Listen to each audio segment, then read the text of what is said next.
Pretty sure you can tell I'm excited. Welcome back to another week of In Touch, and finally something for us to do this weekend. The Rugby World Cup does return in the quarterfinal stages of the tournament. My name is Sam Ludidi. Do not be alarmed. I'm not doing the show alone.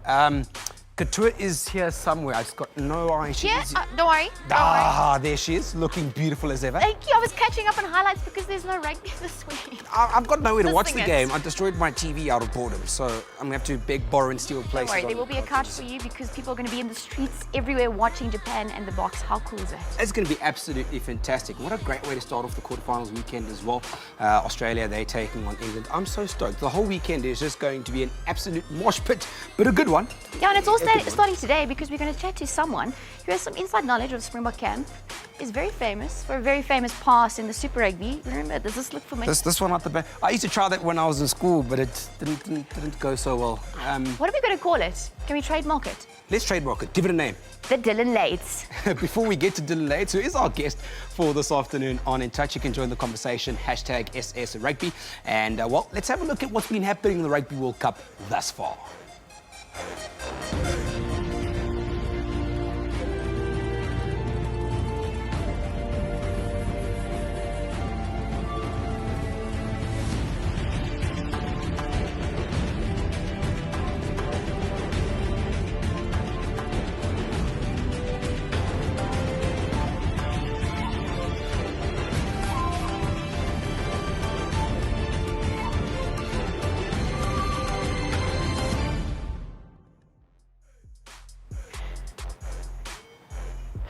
What a Rugby World Cup so far, and I can't believe we're at the knockout stages already. South Africa is right up there. I cannot wait to see them in action either. Thanks for joining us on In Touch, and I cannot wait to welcome the Dillyn Leyds. Hello, Couture. How are you doing? I'm good at you. You just came from training. Thanks for joining us. Yeah, no, it's always good to make the trip up to Joburg. It's always good to be here with you guys as always. And tell me, I heard they gave you a bit of a hard time in training. What does that mean? Yeah, this is sort of the time of the year when you, yeah, it's the time of the year where you really question your decision to want to be a professional rugby player. There's no rugby ball in sight, and it's just a lot of running and a lot of gym work. So yeah, oh, shame. I was rushed through the session this morning to make my flight on time, but I'm here now. Thankful for that. I'm also very grateful. Thanks for joining us today, Dillyn. So something we do on the show is we call a social media roundup, the good, the bad, and the funny on social media. I know you're very active on social media, Dillyn. You've seen all the Insta stories. Am I? Okay. We see. Interesting. Okay, so what happened on social media? A lot happening on Twitter, of course, because of the quarterfinals coming up. First up, what to do this week? We have no Rugby World Cup. Dillyn, was this you as well? Kermit the Frog just chilling? Yeah, it was good. You know, you sort of just keep the TV glued to channel 201, yes, hoping, you know, something comes up. But unfortunately, no rugby this week. But yeah, like Sam said, it's an action-packed weekend, and I think everyone's looking forward to it. Well, in case you're not like Dillyn and couldn't stand in front of your TV because you couldn't stand the fact that there was no rugby, the Rugby World Cup Twitter account gave us some suggestions as to what to do while you are waiting. It's take the dog out for a walk, okay? Do some work that you probably haven't done. Yes, procrastinator. Call your mom, Dillyn. Number 3 is probably very important. Yes, there. I think it is, because I know you've got a tight family, hey? Yes, indeed. My parents are actually off to Thailand, so must be nice. I don't think she'll be calling me, so I'm fine there. I don't have to worry about number 3. Okay, because you can wegkom met daai, you know, that's fine. Then spend 8 hours and 42 minutes watching all the extended Rugby World Cup highlights like Dillyn Leyds did. All right, so what's coming up? Box against Japan, and they actually released their squad today. You had a quick gander at it. What do you think? Yeah, I don't think everyone expected anything different. You know, this was probably Coach Rassie's go-to starting 15, his favourites. And I think, you know, the bench says a lot about sort of what his management and the team's looking to do on the weekend. Obviously, you know, Japan's ability to hold on to the ball. So I think the Boks are, with that 6-2 bench, I think they're probably looking just to go set piece to set piece and fight it out with them up front. Which is going to be important because if you break their rhythm up front and you stop them from getting good, clean set-piece ball, they're not going to be as destructive in their general phase and they sort of get into their shape quite easily as they've done throughout this World Cup. Yeah. So I think, awesome. yeah, they've played phenomenal rugby. So I think this is a really strong side, and you know, Rassie's played his cards quite well throughout this World Cup, so hopefully this will be another good W for the Springboks. There we go, and it's do or die for the Springboks, of course. Dillyn's face, we saw the team was like, so yeah, he's excited as well for that one. All right, let's take a look at some of the other team announcements. The All Blacks announced their team as well, and Sonnyville Williams will be on the bench. Quite interesting there. Or was it, yeah, we expect that? No, I was quite surprised by that, especially because Ryan Crotty's been sort of their first choice number 12. Obviously, he missed out, and I think it's Jack Goodhue and Anton Leonard-Brown in the midfield. So, yeah, I'm really surprised with Ryan Crotty missing out, but hopefully Sonnyville can do something special for them. Oh, interesting. Okay, so we've got England bench forward for World Cup quarter-final against Australia. Sprung a surprise with when he dropped fly of George Ford. Yeah, to be honest, I'm quite a fan of... Wait, you don't care about the other teams, eh? No. I watch a little bit of the other teams, but obviously more in the box. But yeah, I'm quite a fan of Owen Farrell at 10, and I think Eddie Jones backs him there as well, so that'll be good. Speaking of the Aussies, so well, you know the Aussies very well. Marco Checker named teen sensation Jordan Pataia. I don't know. I think Pataia. I think, yeah. It's funny because they talked him up a lot before Super Rugby even started, and I think he only played 1 or 2 games and then got quite a bad injury. Yeah. And now he's come back into the Wallabies mix, uncapped, going to the World Cup. So he must be a really good talent, and I think everyone in Australia is probably as surprised. So hopefully he can shock a few people with a good performance and back his coach's selection up there. Well, we're like a young teen sensation, don't we? So we're catching up with Dillyn some more. He actually knows Michael Checker very well. We'll catch up on that right now. First, we caught up with the Springboks, Sabu and Corsi, and the rest of the side. They went to a school to, I think, tackle or bounce a few kids. Well, check it out. Yeah, today was very nice. We got to interact with the kids a little bit. I think it's always a special time for me personally. I like being around the kids. They were very excited to see us. They seem to know a lot about rugby compared to the other schools, and it was very welcoming. I think when you go to the schools, you sort of get to embrace the spirit of Japan, because the children are so free, and yeah, we really enjoyed it. We really enjoyed teaching them some of the fundamentals. I got tackled a little hard today, but I had a good time.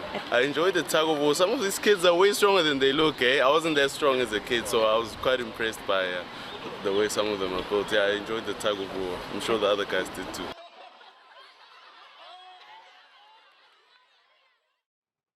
Just a quick one, Dillyn. As we see that, some fantastic stuff, particularly coming out of Sabu Nkosi there.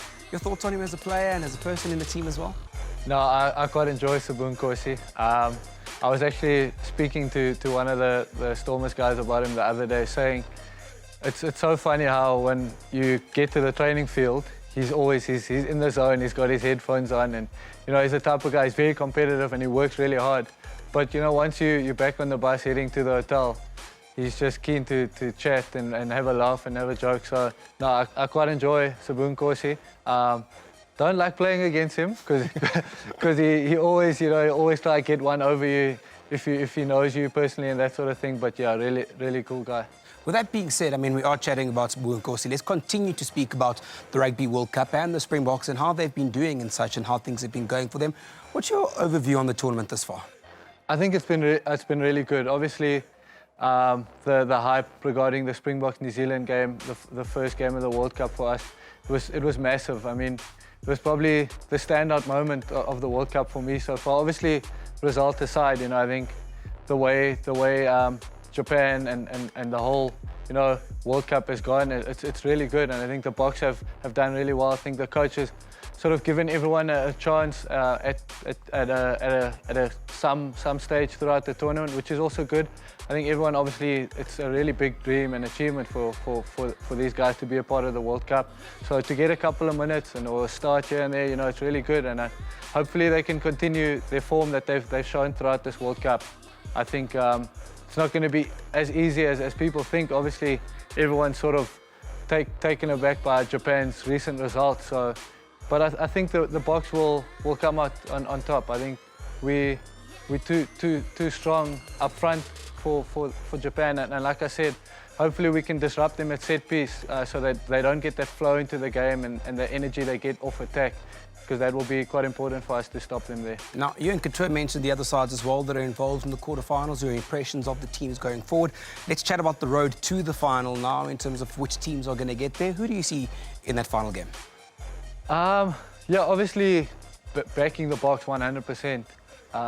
It's like I said, it's not going to be easy against Japan, and hopefully we get through that, and then I sort of back Wales to beat the French in their quarterfinal. So, seeing us in the final, I think England's gone about their business pretty quietly. Although Eddie Jones is quite a media personality, so to say, he likes to chirp other coaches or talk about other teams. But I think they've gone about their business pretty quietly, and I think if New Zealand managed to beat Ireland and England beat Australia, I think that's going to be a pretty good semi-final. And I think we might end up facing England in the final instead of New Zealand. I think they're a really well-structured side at the moment, and I don't think they've shown too much throughout the pool stages as well. Speaking of the World Cup, a couple of questions coming off our Facebook. The first question is, where are you watching the game this weekend? Tigers Milk on Clove Street. Okay, so come out and come support calling the boss people there. through. Yeah. I see you. And with that being said, we're going to run a recap here. We like to do fun and games here. Couple of look at the jerseys. What's the first thing you think about when you see that jersey? I think that's 2003, if I'm not mistaken. Yeah, it's really cool because I'm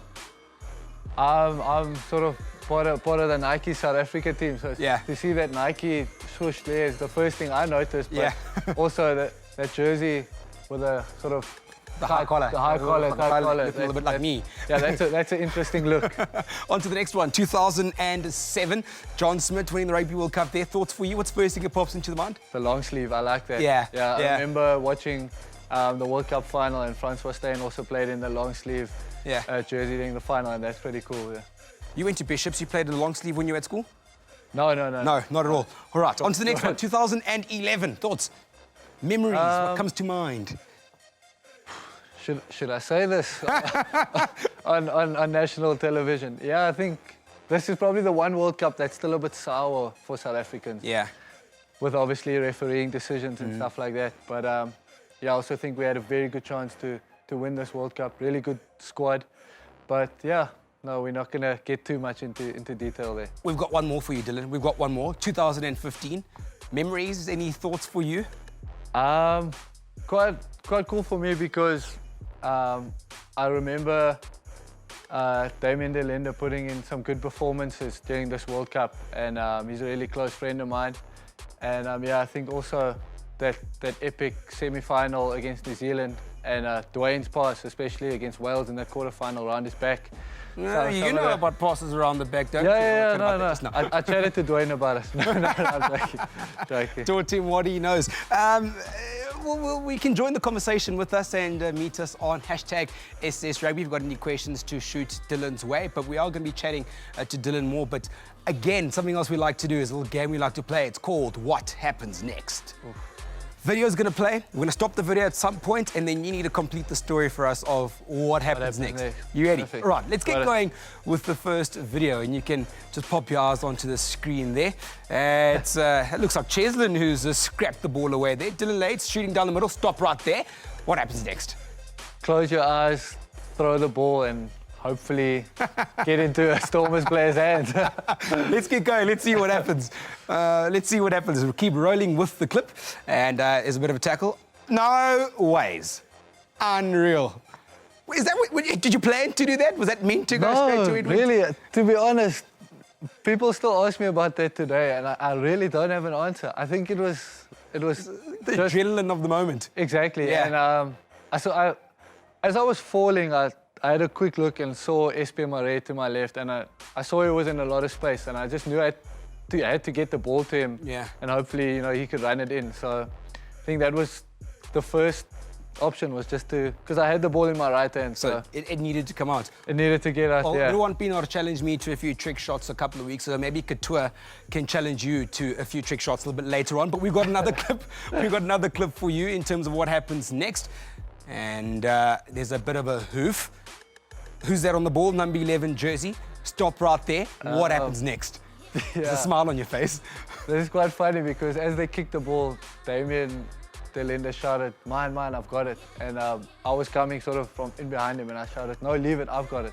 So as I started running here, just see a whole lot of Stormers jerseys in front of me. So I actually just try and use them to block the Bulls defenders to try and get through. And obviously get through and Herschel scores. And Damien's first words to me were, yeah, you probably did better than what I would have. Well, as the clip rolls, there he goes. Look at him go! Sneaking out spaces. And then again, the ridiculous. Yep, there it is. And then we've got one more for you, Dillyn. One more to go in what happens next. And we're going to see, when I hear from you, what happens next. Springbok colours, the green and gold. That's an... what happens next? Probably one of the highlights of my career happens next, yeah. I called for the ball really loudly from Andre here. And then, you know, I don't think I was ever going to pass to Sia there. Sorry, Sia. Unlucky Skips, you've had your time. It's a Dillyn time now. And you crashed over. That was your first Springbok try? First try, yeah. So a really special moment. Yeah. And then chatting about that, I mean, you're still here and there in terms of rugby and with the Springboks as well. Yeah. Plans for the future going forward? No, I'm still at the Stormers now, currently working really hard in our off-season now. We started a couple of weeks ago. So, yeah, hopefully looking to get back into that Springbok mix. And all I can do is literally just hopefully have a good Super Rugby next year. And you never know, anything can happen from there on in. Well, from there, I mean, we'll have our eyes on you. But speaking of the Springboks and the things that they do, plenty of support for them all around. And the team was also training just down the road at St. Stithians College. And we had a bit of a thing going. Are you smarter than a 5th grader? Let's find out. That's all my question. Good? Yeah, what's your call? I don't know. Names of rugby players. I'm just putting that out there. Okay.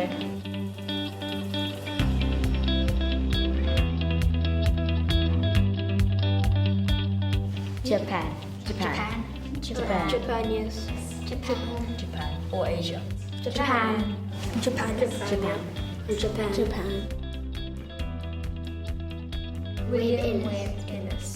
Webb Ellis. Webb Ellis. William Webb Ellis. William Webb Ellis. The William Webb Ellis. The Webb Ellis Cup.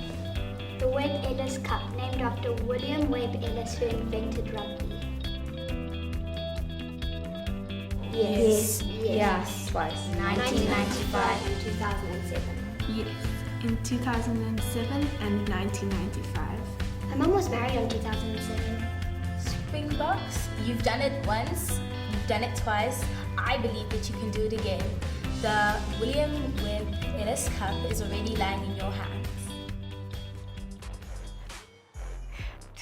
They're smart. I mean, Yeah, very smart. I was well done. particularly impressed by the one girl who said the William Webb Ellis trophy. Yes, gal. Yeah. Welcome name. to In Touch. Dillyn Leyds is still with us. Dillyn, we did mention your Michael Checker Association a bit earlier on, and I see the hair is nicely in a bun. After that incident, that hair pulling incident, did you hear what Michael said? Yeah, no, it was quite a big thing because they went sort of in to do their media conference before us, and yeah, it's not nice. And I went in straight after, and we both were asked the same question, and he obviously had a completely different answer to what mine was. Yeah, but not a good moment. Yeah, because there's the collar, there's the hair, Michael. Yeah. Are you watching? My friends still send me this picture every now day. and then, yeah. All right, let's talk about your brother. You guys both play rugby. Yeah. He played for UWC, did very well with UWC. But is there a bit of rivalry in the Leyds household? A bit of rugby rivalry? Not really. We chirp each other a lot. Smiling though. We chirp each other a lot about the way we play, or you know, we'd always say if he did something wrong in the field, I would always be the first one to tell him, and he would do the same to me. But I don't think there's any rivalry. I think we really have enjoyed the time where we get to train together, whether it be Western Province or the Stormers, you know. So, no, I think we always enjoy spending time sort of playing and training together, and then also being away from the game as well. Yeah. No wonder your mom's gone to Thailand. Daar hard met bietjie rus. It must be stressful to have two boys on a rugby field just smashing into each other. Yeah, because he gives them the most trouble, obviously. Yeah. That's how I knew it. So tell me, mom's going to Thailand. How's the family been this year? Man, it's been a busy one. It has been, but it's really good. They were planning to go to Thailand in December, and I think they just got a bit tired of waiting, so they decided, no, we'll leave now in October. So no, I really hope they have such a good time. They deserve it. They've been planning to go forever, so no, I hope they have the best of time in Thailand. Yeah. Speaking of islands, Bali, you were in Bali very recently with your stunning girlfriend, and there were lots of Speedo pics and no, I don't see the point in board shorts anymore. I think the Speedo is the perfect attire. It should be on one of those signs when you get to the beach, you know, Speedos only. Like no shirts, no service? Yeah, exactly. No Speedo, no entry. No Speedo, no entry. Yeah. No, it's the perfect attire. Dillyn Leyds, quote. Yeah. No, but Bali was amazing. For anyone who's looking to go on an overseas holiday or literally just any holiday, save up and go to Bali. It's worth the trip. I couldn't help but see on your social media that when you did get back into the gym, your teammates were there, and they'd made a little thing called the Bali body. What is that? Oh, the Bali body. The Bali body Is it the cocktails? It consists of plenty not so good food and plenty cocktails. Yeah. No, it's. I don't know, in Bali, I don't think they understand what happy hour is, because their happy hour is from 12 in the afternoon until 5 at night. So you have us happy work? No, so then if they're happy, I'm happy. You know, if they're happy, keep feeding me cocktails, I'm happy. So no, I'm trying to work off the Bali body now. That's probably why I was rushed through the session. Yes, probably. It wasn't us. It was. Yeah, no, body. it was the strength and conditioning guys. Yeah, trying to get rid of the Bali body. Now, speaking of the strength and conditioning guys, a few years back, you know, you came back from injury, played very well, and you said you had a bit of a dip in season, and you said you worked very hard with Davy Snyman onder andere. How did you come back from that injury and to get back to Dillyn playing, not trying to play like someone else? Because I know you said that, right? Yeah, it was tough because you know, I did my ACL back in 2016 and spent quite a long time, 10 months, almost 11 months on the sideline. Luckily, Kurt Coleman decided he would join me. He did his ACL a week after I did mine. Oh, so it's like a club? So we became a club, yeah. It was myself and Kurt Coleman, the ACL boys. And, you know, we trained really hard together because obviously it's quite a serious injury and we wanted to get back, you know, and playing for the Stormers and being on the field again with the guys. But I think for me personally, I sort of just put a lot of pressure on myself to perform and, you know, looking for the perfect 80 minutes all the time. And, you know, when I went back to literally just enjoying my rugby and playing the type of rugby that I want to be happy with and that I can be proud of, I think things started falling in place for me. And hopefully now, you know, I'll continue to work hard and keep doing what I can, you know, to get back to the top and just play the rugby that, you know, makes Dillyn Leyds happy. Yes, and make us happy. We love seeing little clips like. Yeah, and I know Sam said I'm a challenge, but hopefully the'll be another back pass. So we've got a question in. Oh, did you hear that? He said it, another back pass. No, I can't promise anything. No, it's fighty, sure. On Facebook, someone asked us, how fast can you run 100 meters? 100 meters. I haven't done sort of a 100-meter sprint in a very long time. But to give an exact time, no, slow. What is slow? What is your slow? Okay, I think back in matric, I ran, it was a good couple of years ago, I ran 11 flat. Chey. Yeah. On grass, eh? Yeah, on grass. But my brother's quicker and he'll tell me about it. So. But you told us not to, no thoughts. So that's the thing. Okay, so hopefully you can get Dillyn back to 11 seconds this season coming up. It's a challenge for you now. That's a big challenge, yeah. And then we've got the Boxers weekend in action. And I know Dillyn is excited to see them in action just like we are. And of course, you on social media, use the hashtag #StrongerTogether. Let's back our boys.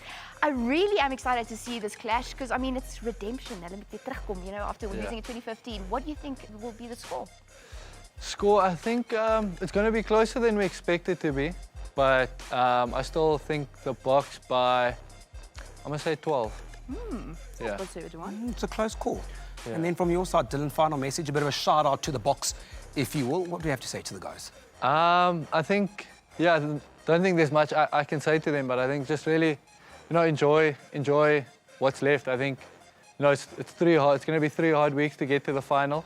So they should enjoy their time. Make the most of the time they get on the field as well. I think obviously it's easy for me to stand here and say to enjoy the moment and not to put too much pressure on themselves. But they've been there before, so they know what to do. But just enjoy it, soak it all in. It's really special to be at a World Cup, and hopefully they can make themselves and the country proud and go all the way to the final.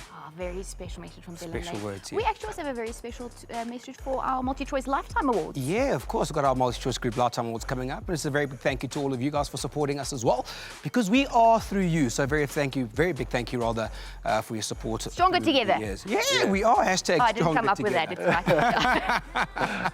Well, that being said, we do need to give it a name and call it today. I've tried to whisper in the ears of the powers that be, but they're like, no, Sam, no, Couture, we've got to get out of here.